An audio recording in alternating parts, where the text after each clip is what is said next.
through a new model called AgInform, has the ability to look at those discrete parcels of land as just one entity. And so that first exercise, Ngāti Pāhauwera, was to say, well, you've got these 4 individual properties. What would they look like if you tried to manage them as just as one? Well, welcome everyone to this episode of the Heartland Strong podcast. Heartland Strong podcast is based on the book of the same name, and this book is about how rural New Zealand can change and thrive. And today we are talking Māori Land Use with Alec McKay and Bonny Hatami. And it's great to have them both on the podcast. Alec is the principal scientist at AgResearch in the farm systems team and has a long-standing interest in land and its use. And Bonny is the project manager for the Ngāti Pāhauwera Marine and Coastal Area. So both have really interesting backgrounds, interesting stuff that they're bringing to the book and this podcast. So Bonny, tell us more. Introduce yourself, please, and tell us about who you are and what you're doing. Oh, kia ora tātou. My name is Bonny Hatami and I work for the Ngāti Pāhauwera Development Trust. I've actually worked for the trust 3 times in my life. My father was one of the negotiators for the treaty settlement, so I started when I was 15 years old making cups of tea for the entity that was prior to the settlement entity. I've done some comms for them before, and then I came on 2013 as a project manager for the Takutai Moana Act, which is the seabed and foreshore, the next iteration of that. In doing that process, cut six years later, I am now doing most things environmental. So my new role is project manager Taiao, which means environmental. And I have worked with Alec for a couple of years now on different projects around our farms. So Ngāti Pāhauwera received an apology and some cultural redress around ex-managed lands, and also some financial compensation as well. So our current assets are around 70 million. And there's a sort of a vast range of things that we do as a trust. So since I've been here, we've grown quite a bit, and Alex gotten to see some of that journey. So That's really cool. And tell us more about Ngāti Pāhauwera and the journey, I guess, so far. Pāhauwera is based around the Mohaka River, which is just south of Wairoa, so between Napier and Wairoa. And in the 1990s, there was an application to put a dam in, and so the tribe really rallied and put in evidence, and so we went into a Māori Land Court process to protect the river. And then from there have been further sort of activities which led to the treaty settlement. So, I mean, the journey has been very long because, Pāhauwera people have been sort of protesting the land confiscations and the law changes and all of the things that have happened in the past, from the 1800s. So I think by the time we got to settlement, the amount of land that was left in Pāhauwera hands was around, I want to say 10% or something like that, very, very small. So, it's the journey now that we're 10, sort of 8 years past settlement. The journey now is to look forward and use what we have learnt in the past. So a lot of the statements and evidence that was provided by our tupuna and my grandparents and aunties and uncles, we use as the fuel for the journey forward, I think. Yeah. Oh, and tell us a little bit about the land fragmentation, because I think that's something that that both you and Alec have been focused on.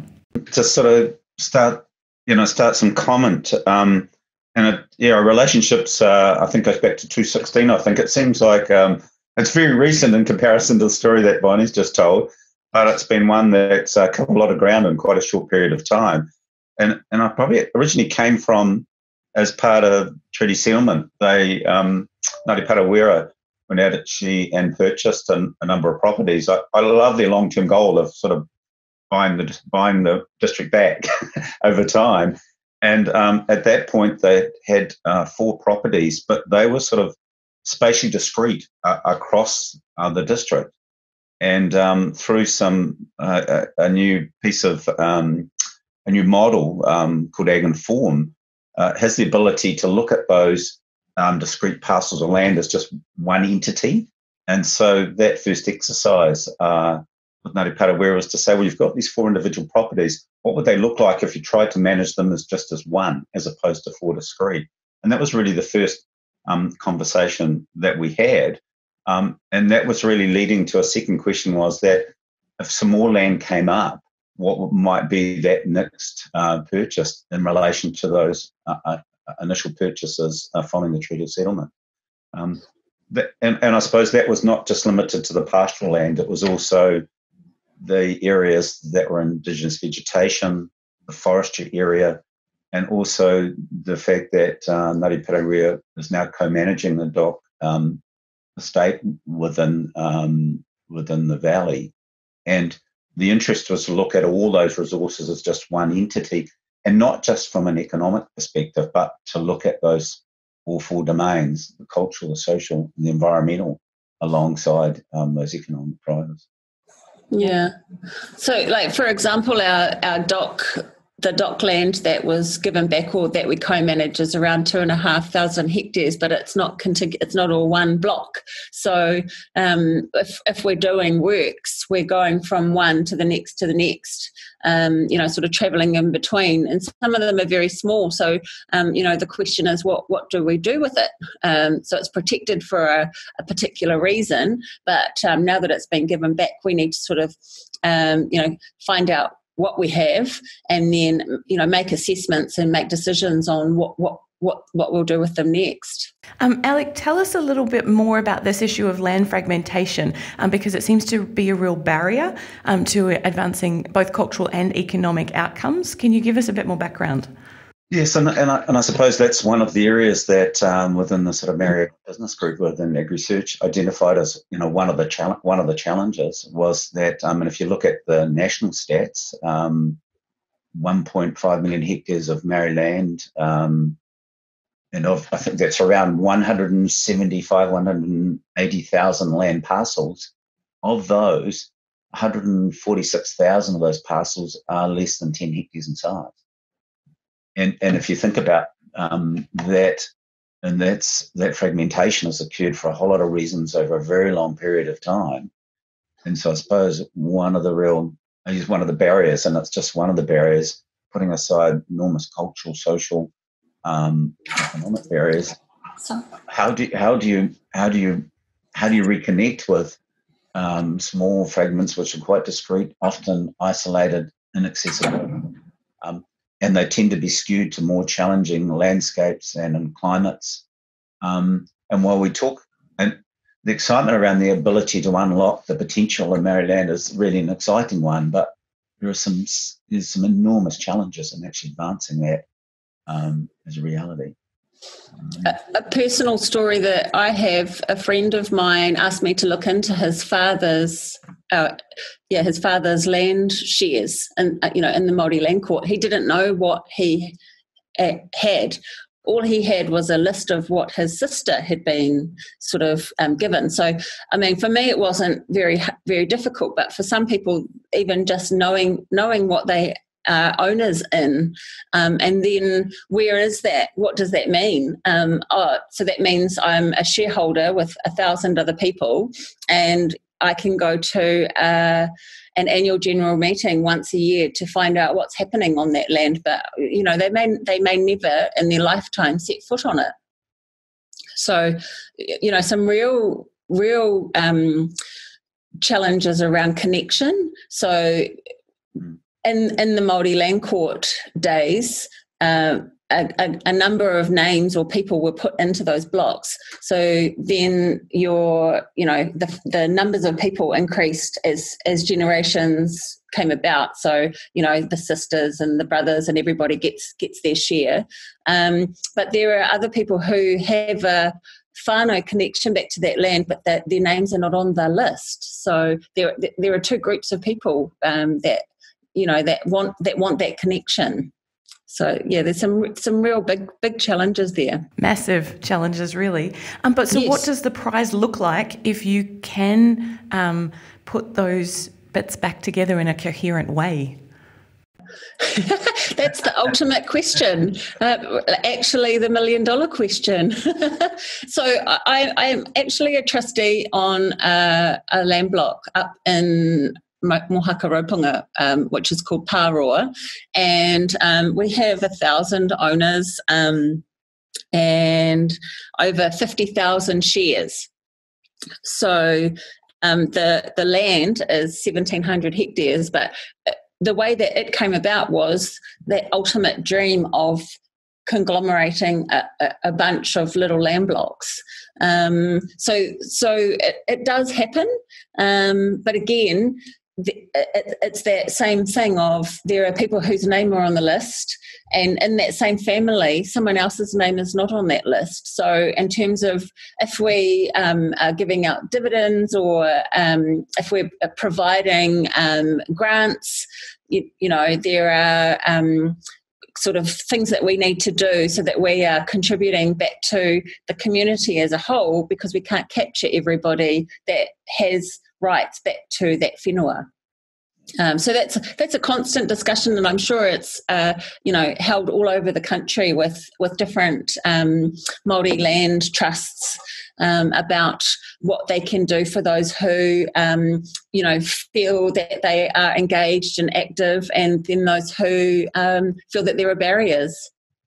Look, and I think just adding to that, we've got multiple projects with partners up and down the country that the fragmentation is a real challenge. And if they're small parcels, then there's a real danger they'll continue to be, many of them are sort of intergenerational perpetual pastoral leases. And I think reconnecting is a key part of the journey. How do you kind of put them within collectives or reverse that fragmentation and start connecting them back, so that you could actually realise, and it's not just an economic, but realise cultural, social and environmental outcomes by making them whole. Because as we know, parcels of land aren't discrete. They're not islands in the landscape. So they have impacts in terms of relation to community, in terms of receiving environments. So we need to look at this as a whole, not as pieces. And I suppose the Ngāti Pāhauwera is on the journey of trying to put those pieces back together. And I suppose a really interesting conversation occurring within Ngāti Pāhauwera is between the sort of the trust that manages for the treaty settlement and those individuals in the Mohaka that have parcels of land. How their relationships advance into the future is an interesting one that Bonnie might like to comment on a bit further as well. Yeah, I've heard a few stories around, contractors coming in and, promising the world to these small landholders. They might lease 2 or 3 next to each other, and then, those relationships break down for various reasons. And, sometimes the landowners, they would rather put a few cows and a couple of pigs on there and not deal with the drama of maybe the land not being treated well. So often what I hear is that it's not about money. They have to pay rates. So sometimes landowners will lease their blocks and make, and if they can have the rates paid, then that's a good start for them. So I think the level of conversations that we're starting to have now is to lift that aspiration so that we can, give give back more to those families. Alec, can you tell us a bit about the work that you reference in the book that AgResearch and Ngāti Pāhauwera did together? Can you tell us a bit more about that? It was really an exercise of initially around 4 properties. They'd purchased 4 sheep and beef farms as part of treaty settlement, and they were I use the word scattered or spread through the wider valley. One right down near the coast, one in sort of that moderate easy hill country, and then one back up in the hill country. And they were being operated or being developed as separate operations. And what we're really interested in looking at is that if we treated them just as one farm, what would the livestock policy operation look like, and what would be the resources required to run that compared to running them as separate entities? And I suppose with a long-term view that as land was coming back and you added it to it, how do you reconfigure the overall business to achieve not just the economic goals, but those wider goals, given that there are receiving environments and there are also more other aspirations, might be more staff as opposed to generating more revenue. And I suppose we had at that stage developing a research model that had really come out of work with beef and lamb, trying to get people to think about their farms as a series of different land management units with different strengths and weaknesses, and a model called AgInform, which allowed an individual landowner to look at what contribution each part of the farm was making to the overall business. So if they were then to change how they managed that piece, what it meant to the overall business. So if that's an eroding piece of hill land, if I put it in trees, what's it going to do to the balance of the business if I do that, versus I don't really want to put heavyweight cattle over those steep areas in the wintertime. If I exclude them from that area over the wintertime, what would the business then or the enterprise look like? Right through to if I go and purchase another piece of land and add it to the existing business, how would I reconfigure the business to optimize the use of those resources with that small addition?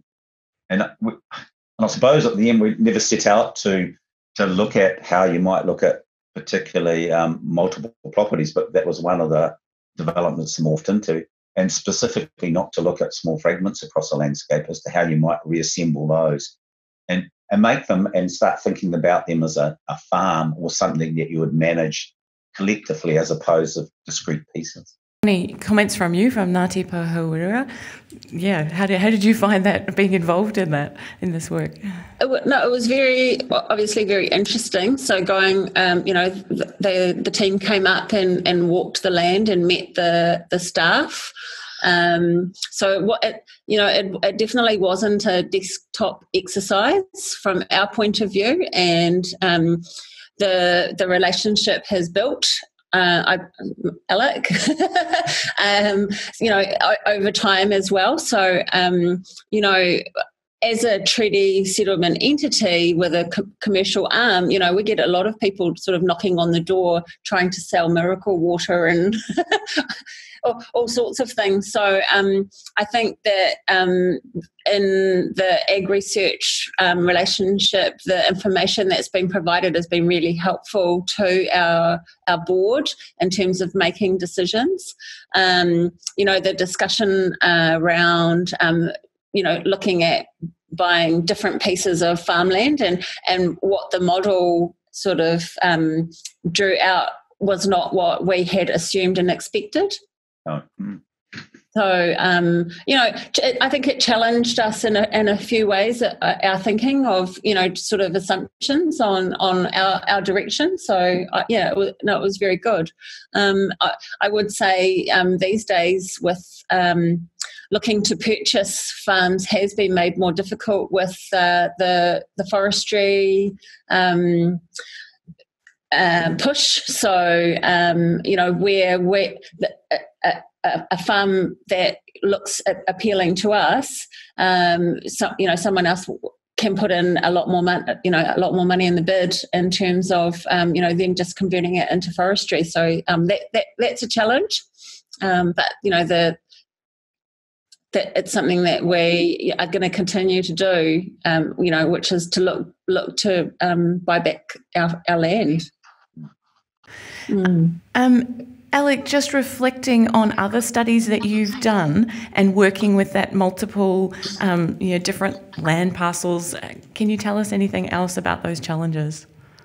And can I go to probably might be just to talk a little bit about the with Ngāti Pāhauwera, which again, I just reinforcing what Bonnie said. It hasn't been more than a desktop study, so it has been walking the land with owners and with the staff, and also the openness to be able to just chat with the CEO, the chair, board. It's all the way down to getting a lot of managers. It's been an enjoyable exercise, and it's nice to be part of that journey. And I suppose that's what has really led to the most a recent piece of work, which is the development company, in terms of does it form relationships with those individual landowners in terms of advancing the broader.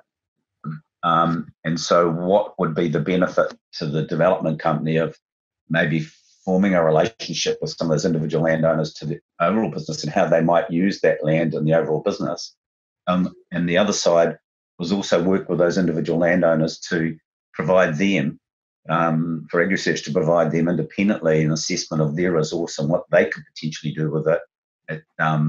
And so they take that maybe to the conversation with the development company as to what the way forward, and may not necessarily be to be absorbed or leased, but to do something in parallel. So I think that's a conversation going on now.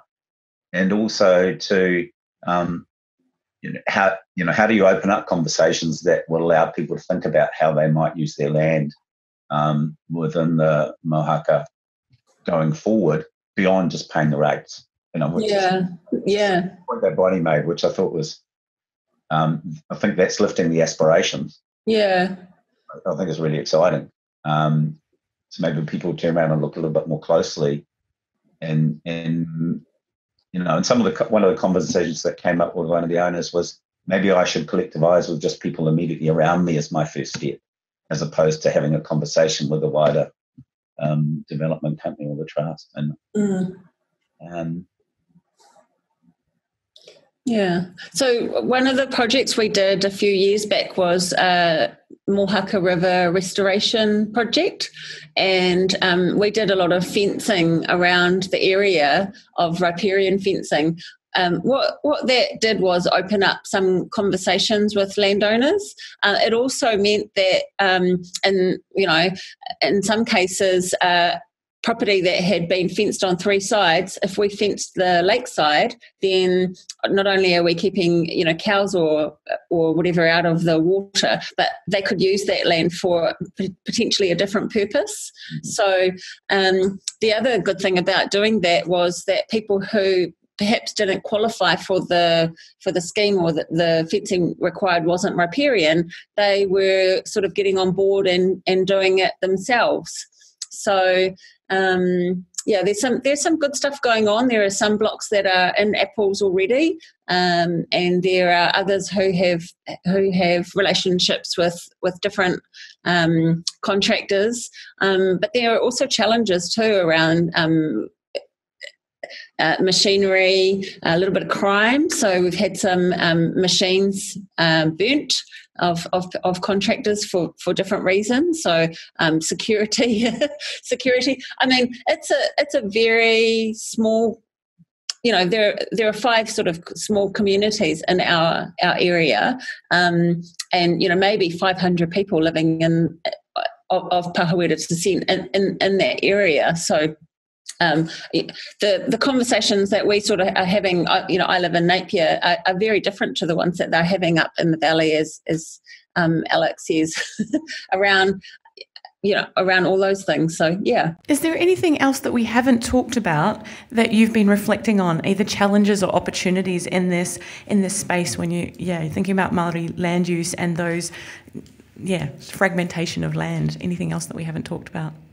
I suppose I can put a plug in for from a sort of a soils and land perspective, and it's a challenge for, I think, all landowners, and that is just the quality of resource information available for doing, the biophysical, the technical analysis. Our national inventories are quite old. Our national inventories are at quite a broad scale, And so for instance, one of the things we're doing with this current work we're doing is we've got someone to come in and actually map those at paddock scale, at a scale that will enable that there's good information to do the analysis of what options are available going forward. So, one of those challenges is just getting access to good information so that any analysis is well grounded. And I think that's a challenge for, I suppose it's a greater challenge for Maori landowners because our quality of our resource information tends to deteriorate as you move from the plains to the hills to the more challenging landscapes.